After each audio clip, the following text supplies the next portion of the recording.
प्यारे बच्चों नमस्कार। स्वागत करता हूं आप सभी बच्चों का आज के इस इम्पोर्टेंट क्लास में। तो कैसे हो आप सभी? मैं उम्मीद करता हूं कि आप सभी अच्छे होंगे, स्वस्थ होंगे और आपकी पढ़ाई भी बहुत ही अच्छी चल रही होगी। तो दोस्तों, आपके एग्जाम का बहुत ही कम समय बचा है। इसी को देखते हुए आज के क्लास में हम लेके आए हैं आपके लिए क्लास 12 फिजिक्स का टॉप 35 VVI ऑब्जेक्टिव क्वेश्चन। तो आप इस 35 ऑब्जेक्टिव को जरूर अच्छे से याद कर लेना, क्योंकि बहुत ही ज्यादा इंपॉर्टेंट है। ओके, तो चलिए क्लास को स्टार्ट करते हैं। और फर्स्ट नंबर सवाल आपके फोन के स्क्रीन पर है, लगाते चलो करेक्ट आंसर। देखो, विद्युत धारा का मात्रक क्या होता है? अब बताओ जी, विद्युत धारा का जो मात्रक होता है वो क्या होता है? तो आपको भी पता होगा कि option number A correct answer हो जाएगा, एम्पियर। याद रखिएगा आप सभी। और एक दूसरा भी मात्रक होता है, आप लोगों ने फॉर्मूला पढ़ा होगा कि आई बराबर जो फॉर्मूला होता है वो होता है Q अपॉन टी। क्या? Q अपॉन टी यहां से निकल कर आता है कूलम और टाइम का हो गया सेकंड नंबर। CS इनवर्स होता है, इसको भी आप याद रखिएगा। दूसरा जो है मात्रक ये है CS इनवर्स। ओके, याद रखिएगा। चलिए दूसरा नंबर सवाल को देखते हैं। सूर्य के प्रकाश का स्पेक्ट्रम है। सूर्य के प्रकाश का स्पेक्ट्रम कैसा होता है? तो सतत होता है। ऑप्शन ए करेक्ट आंसर है। याद रखिएगा 2 का ए इज द करेक्ट आंसर। याद रखिएगा कंटिन्यूअस होता है। चलिए 3 नंबर सवाल देखिए, आपके सामने प्रस्तुत है। भाई करेक्ट आंसर लगाते चलो। जीवाश्म की आयु पता की जाती है। जीवाश्म की आयु जो है वो किससे पता की जाती है? बताओ करेक्ट आंसर क्या होगा? कार्बन डेटिंग से, एक्सरे से, गामा किरण से या फिर लेजर से? तो यह किया जाता है कार्बन डेटिंग से। ऑप्शन ए करेक्ट हो जाएगा। 3 का ए बिल्कुल सही जवाब हो जाएगा। फोर्थ नंबर सवाल देखिए, 6 गुणांक का ऐसा ही मात्रक होता है। 6 गुणांक का ऐसा ही मात्रक क्या होता है? तो हर्ज होता है, जो कि ऑप्शन नंबर डी में दिया गया है। करेक्ट आंसर हो जाएगा HERTZ होता है। ओके, याद रखिएगा। चलिए 5 नंबर सवाल देखिए, आपके सामने है। दो उत्तल लेंस एक दूसरे के संपर्क में है। क्या? दो उत्तल लेंस जो कि एक दूसरे के संपर्क में है, उसका समतुल्य लेंस पूछा गया, वो उत्तल लेंस ही होगा। ऑप्शन ए सही जवाब हो जाएगा। 6 नंबर सवाल देखिए, आपके सामने आ चुका है। कांच के एक अवतल लेंस को जब पानी में डुबाया जाता है तब हो जाता है, ये क्या हो जाता है? कम अभिसारी, अधिक अभिसारी, कम अपसारी या फिर अधिक अपसारी? क्या होगा करेक्ट आंसर 6 का? तो यह हो जाएगा कम अपसारी। ऑप्शन नंबर कौन सा? ऑप्शन नंबर सी करेक्ट हो जाएगा। याद रखिएगा आप सभी। 7 नंबर सवाल देखो, आपके सामने आ चुका है। किसी अवरोध की कोर से प्रकाश का मुड़ना क्या कहलाता है? तो यह कहलाता है विवर्तन। भाई डिफ्रैक्शन कहलाता है। Option number B correct answer है। याद रखिएगा आप सभी। 8 नंबर सवाल देखिए, आपके सामने है। ऊर्जा के एक रूप को दूसरे रूप में परिवर्तित करने की युक्ति कहलाती है। ऊर्जा के एक रूप को दूसरे रूप में परिवर्तित करने की जो युक्ति कहलाती है वो क्या कहलाती है? तो वो कहलाती है ट्रांसड्यूसर, जो कि ऑप्शन नंबर कहां है? ऑप्शन सी में दिया गया, बिल्कुल करेक्ट आंसर हो जाएगा। 9 नंबर सवाल देखिए, विद्युत तीव्रता का मात्रक है। विद्युत तीव्रता का मात्रक जो होता है वो होता है वोल्ट प्रति मीटर। भाई वोल्ट प्रति मीटर, या इसको हम लोग ऐसे भी लिखते हैं वोल्ट मीटर इनवर्स, जो कि ऑप्शन नंबर बी में दिया गया है। करेक्ट आंसर हो जाएगा। 10 नंबर सवाल देखिए, आपके सामने है। निम्नलिखित में किस राशि का मात्रक वोल्ट प्रति मीटर होता है? लगाओ करेक्ट आंसर क्या होगा? तो यह होता है इलेक्ट्रिक फ्लक्स का, जो कि ऑप्शन नंबर इलेक्ट्रिक फील्ड होता है। ऑप्शन डी करेक्ट आंसर हो जाएगा। याद रखिएगा आप सभी। ओके, चलिए देखिए नेक्स्ट सवाल देखिए। किसी द्विध्रुव को एक समान विद्युत क्षेत्र में रखा गया हो तो उस पर परिणामी विद्युत बल क्या होगा? लगाओ करेक्ट आंसर क्या होगा? भाई 11 का तो मैं बता दूं, यह हो जाएगा हमेशा 0 होता है। Option number A correct answer हो जाएगा। याद रखिएगा आप सभी। 12 नंबर सवाल देखिए, आवेशित खोखले गोले के अंदर विद्युत तीव्रता होती है। आवेशित खोखले गोले के अंदर जब भी जाए ना भाई, तो आप लगा सकते हो 0 होता है। ऑप्शन बी करेक्ट आंसर हो जाएगा। याद रखिएगा आप सभी। 13 नंबर सवाल देखिए, आपके सामने किसी संधारित्र की धारिता का मात्रक होता है। किसी संधारित्र की धारिता का जो मात्रक होता है वो होता है farad. Option C correct answer हो जाएगा। 14 नंबर सवाल देखिए, वायु में गोलीय चालक की धारिता समानुपाती होती है। किसके समानुपाती होती है? तो गोले की त्रिज्या के। ऑप्शन बी राइट आंसर है। 14 का B is the correct answer. 15 number सवाल देखिए, किसी पदार्थ का परावैद्युत नियतांक हमेशा अधिक होता है। किससे अधिक होता है? भाई लगाओ 15 का करेक्ट आंसर क्या होगा? किसी पदार्थ का परावैद्युत नियतांक जो होता है वो हमेशा अधिक होता है 1 से। क्या? 1 से होता है। Option number C correct answer हो जाएगा। चलिए 16 नंबर सवाल को देखते हैं। परावैद्युत सामर्थ्य का ऐसा ही मात्रक होता है। परावैद्युत सामर्थ्य का जो ऐसा ही मात्रक होता है वो क्या होता है? बताओ आप सभी। 16 का करेक्ट आंसर क्या होगा? वोल्ट प्रति मीटर। कहाँ है भाई? वोल्ट प्रति मीटर होता है, जो कि ऑप्शन नंबर सी में दिया गया करेक्ट आंसर हो जाएगा।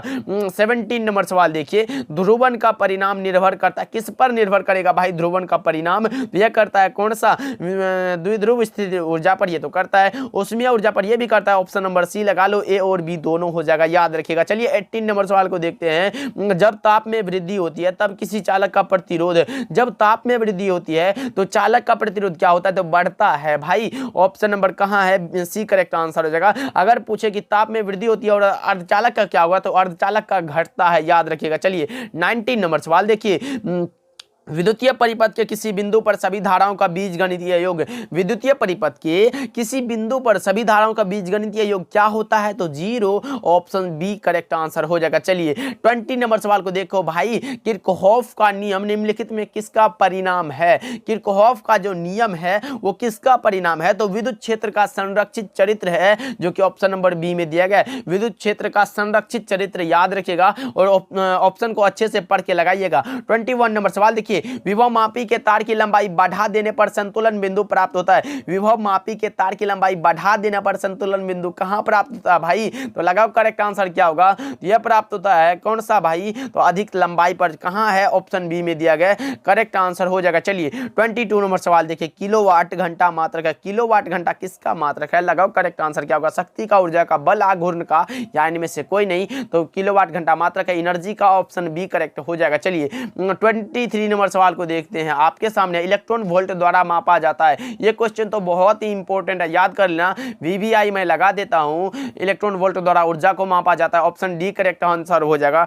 याद रखिएगा आप सभी। ओके, आवेश को कूलम में, विभवांतर को वही विभव वोल्ट में, और धारा को एम्पियर में, बस इसको भी आप याद रखिएगा। चलिए 24 नंबर सवाल को देखते हैं। अवशोषित विद्युत ऊर्जा विभवांतर के वर्ग के समानुपाती होता है। 24 का कहां है भाई? Option number C correct answer हो जाएगा, लगा लो आप सभी, बिल्कुल करेक्ट आंसर हो जाएगा। 25 नंबर सवाल को देखो, एक स्वस्थ मनुष्य के शरीर का विद्युत प्रतिरोध कितना होता है?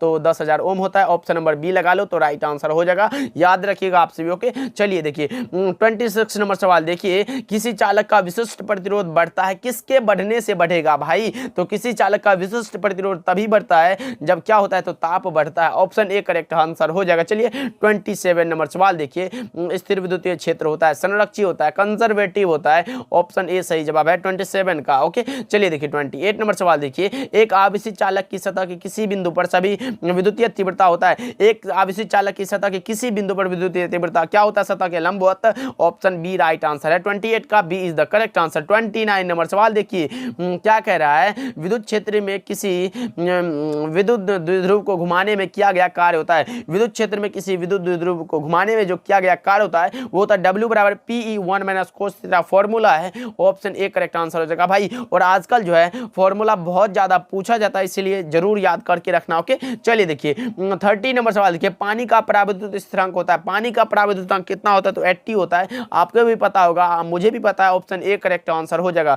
31 नंबर सवाल देखिए, पराविद्युतता यानी कि एप्सिलॉन नॉट का मात्रक होता है। पराविद्युतता का मात्रक क्या होता है? आपसे पूछा गया है, तो 31 का करेक्ट आंसर लगाओ। फैराड पर मीटर कहां है? ऑप्शन बी करेक्ट आंसर हो जाएगा। चलिए 32 नंबर सवाल को देखते हैं, कूलम्ब बल है। कूलम्ब बल क्या है? तो केंद्रीय बल और विद्युत बल दोनों है। ऑप्शन सी लगा लो, करेक्ट आंसर हो जाएगा। चलिए 33 नंबर सवाल को देखते हैं, 1 वोल्ट बराबर होता है, 1 वोल्ट बराबर क्या होता है? तो 1 वोल्ट बराबर होता है 1 जूल प्रति कूलम्ब। कहां है भाई? ऑप्शन नंबर बी में दिया गया, बिल्कुल करेक्ट आंसर हो जाएगा। चलिए 34 नंबर सवाल देखिए, नीला रंग के लिए कार्बन प्रतिरोध का कलर कोड होता है। नीला रंग के लिए भाई मैंने पहले ही बता चुका है, ये फॉर्मूला से निकाल लेना, बीबी रोए जीबी। किसके लिए बीबी भाई? किसके लिए रो रही है? तो जीबी के लिए। तो नीला रंग के लिए यहां से निकालो ना, 0 1 2 3 4 5 6। नीला रंग के लिए पूछा गया आप सभी से, तो यह होता है ब्लू यानी कि नीला। यहाँ है भाई, तो कहाँ है भाई? ऑप्शन नंबर डी में दिया गया है, बिल्कुल करेक्ट आंसर हो जाएगा, याद रखिएगा आपसे भी। चलिए